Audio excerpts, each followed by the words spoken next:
మరి జగన్‌ను కోరుకునే పరిస్థితిలో ఆంధ్రప్రదేశ్ ప్రజలు ఉన్నారా? లేకపోతే మార్పు కోరుకొని ఇటు కూటమిని అధికారంలోకి తీసుకొచ్చుకునే పరిస్థితుల్లో ఉన్నారా? ఎలా ఉంటుంది? ఈసారి ఎక్కువగా సైలెంట్ ఓటింగ్ జరిగింది. ఎక్కువ శాతం పోలింగ్ జరగడంతో పాటు సైలెంట్ ఓటింగ్ జరిగింది.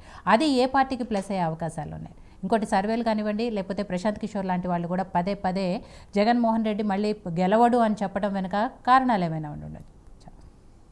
ఇప్పుడు ప్రశాంత్ కిషోరు లేదా సర్వేల గురించి మనం పక్కన పెట్టాలి. ఎందుకంటే ప్రశాంత్ కిషోర్ ఏమైనా దేవదూత కాదు, ఆయన నోటి నుంచి వెలువడి అన్ని వాస్తవం కాదు. ప్రశాంత్ కిషోర్ కూడా అభిప్రాయాలను అమ్ముకుంటాడు. ఎవరికి డబ్బులు ఇస్తే వాళ్ళకి అమ్ముకునేటువంటి వ్యక్తి ఆయన. అందుకని ప్రశాంత్ కిషోర్ ఏం చెప్పాడు అన్న దాని గురించి మనం చర్చించడం ఇప్పుడు అసంబద్ధం అవుతుంది. ఓకే, ఇప్పుడు నా అభిప్రాయం ప్రకారం ఉత్తరాంధ్ర ప్రాంతంలోనూ అదేవిధంగా రాయలసీమ ప్రాంతంలో జరిగినటువంటి ఓటింగ్ వాటి గురించి నాకున్నటువంటి సోర్సెస్ ద్వారా వాళ్ళు నాకు చెప్పింది ఏంటంటే, కంటెస్ట్ అనేటువంటిది నువ్వా నేనా అన్న పద్ధతుల్లో జరిగింది. గతంలో మాదిరి వచ్చినట్లుగా వైసీపీకి సీట్లు వచ్చేటువంటి అవకాశం లేదు.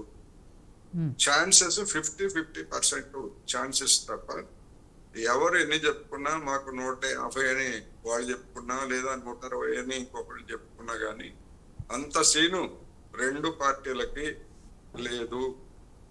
మార్జిన్ లోనే ఎవరు గెలిచినా వస్తారు తప్ప ఓవర్ హెల్పింగ్ గా వచ్చేటువంటి అవకాశమే లేదు అనేటువంటిది నాకు తెలిసినటువంటి, నాకు చెప్పినటువంటి వ్యక్తులు వాళ్ళ ఒక్క విశ్వసనీయతను బట్టి వాళ్ళు చెప్పిన దాన్ని కూడా నేను నమ్మాను కనుక నేను కూడా నా అభిప్రాయాన్ని, వాళ్ళ అభిప్రాయాన్ని నా అభిప్రాయంగా కూడా నేను చెప్తాను. అందువలన జగన్మోహన్ రెడ్డి గారికి మైనస్లు ఉన్నాయి, అట్ ది సేమ్ టైం ప్లస్లు ఉన్నాయి. అదేవిధంగా మూడు పార్టీల కూటమికి ప్లస్లు ఉన్నాయి, అదే సమయంలో మైనస్లు కూడా ఉన్నాయి. అందువలన ఒక నిజానికి ఆంధ్రప్రదేశ్ ఎన్నికల్లో ఇది ఒక సంక్లిష్టమైనటువంటి ఎన్నిక.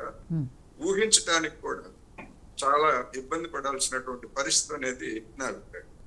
ఎందుకు అంటే ఇప్పుడు కులాలు అనేటువంటివి అవి ఎప్పుడు పనిచేస్తూనే ఉన్నాయి, మొన్న కూడా పనిచేశాయి. ఇప్పుడు ఉదాహరణకి ఫలానా కులం ఉన్న చోట ఎక్కువ దాడులు జరిగాయనేటువంటిది, లేదా ఫలానా కులం వాళ్ళే చేశారనేటువంటిది కూడా పూర్తి వాస్తవం కాదు. ఉదాహరణకు రెంటచింతల పక్కనే ఉంటుంది రెంటాల్ అనేటువంటి గ్రామం. ఆ గ్రామంలో గాయపడినటువంటి ఒక మహిళ ఫోటో మొత్తం మీడియాలో, తలకు గాయమైనటువంటి ఒక మహిళ ఫోటోని మనం అందరం కూడా చూసాం. ఎవరు వాళ్ళు? కొట్టినటువంటి వాళ్ళు ఒకే సామాజిక తరగతికి చెందినటువంటి వాళ్ళు, దెబ్బలు తిన్నవాళ్ళు ఒకే సామాజిక తరగతికి చెందినటువంటి వాళ్ళు. ఆ దెబ్బలు తిన్నటువంటి కుటుంబం ఈ మధ్య వరకు వైసీపీలో ఉన్నది. స్థానికంగా ఉన్నటువంటి విభేదాలు కావచ్చు, లేదా ఇతరత్ర కావచ్చు, వాళ్ళు తెలుగుదేశం పార్టీలోకి షిఫ్ట్ అయ్యారు. ఆ దెబ్బతిన్నటువంటి మహిళ కూడా పిన్నెల్లి లక్ష్మారెడ్డి సోదరులకి వదిన మరదలో క్లోజ్ రిలేటివ్. అందువల్ల గ్రామాల్లో స్థానికంగా ఉన్నటువంటి కొన్ని ఫ్యాక్టర్స్ కూడా ఇద్దరికి పనిచేశాయి. ఇక తొండపి అనేటువంటి విలేజ్, అది ఒక విధంగా ఫ్యాక్షన్ విలేజ్లలో ఒకటిగా ఉన్నది, సత్తనపల్లి ప్రాంతం.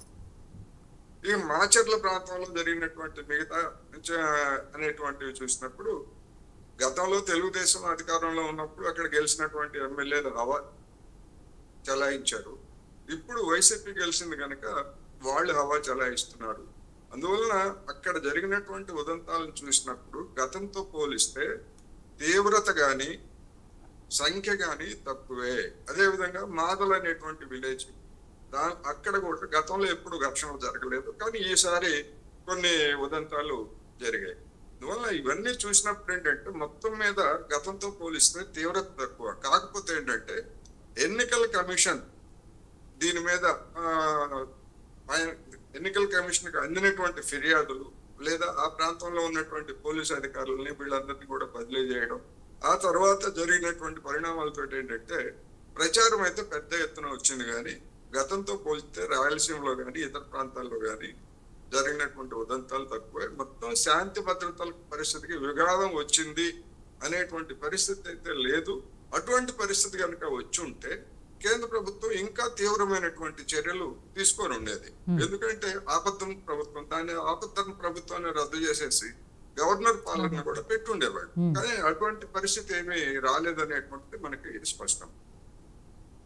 అందుకని నేను మరోసారి చెప్తున్నాను, 50-50 ఛాన్సెస్ ఉన్నాయి.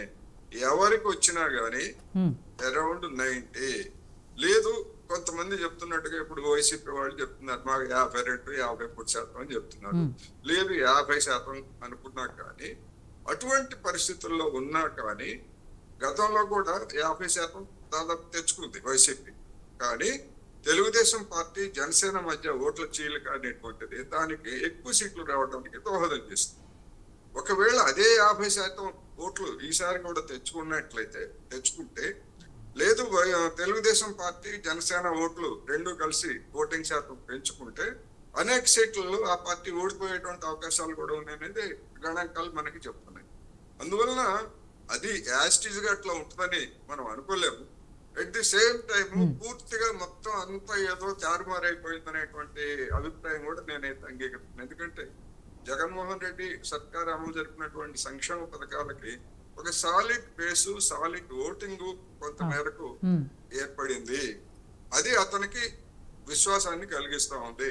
అట్ ది సేమ్ టైమ్ వ్యతిరేకమైనటువంటి ఓటింగ్, ఉద్యోగులు కావచ్చు, టీచర్లు కావచ్చు, లేదా స్కీమ్ వర్కర్లు కావచ్చు, లేదా అధిక పన్నుల భారంతో పట్టణ ప్రాంతాల్లో ఉన్నటువంటి వాళ్ళు కావచ్చు, లేదా విద్యుత్ ఛార్జీలు, లేదా బస్ ఛార్జీ, ఇట్లాంటి వాటితో అసంతృప్తి చెందినటువంటి మిడిల్ క్లాస్ కావచ్చు, వీళ్ళందరూ కూడా వ్యతిరేకమైనటువంటి సెక్షన్ గా, వీళ్ళు కూడా ఒక బలమైనటువంటి సెక్షన్ గా ఉన్నారు.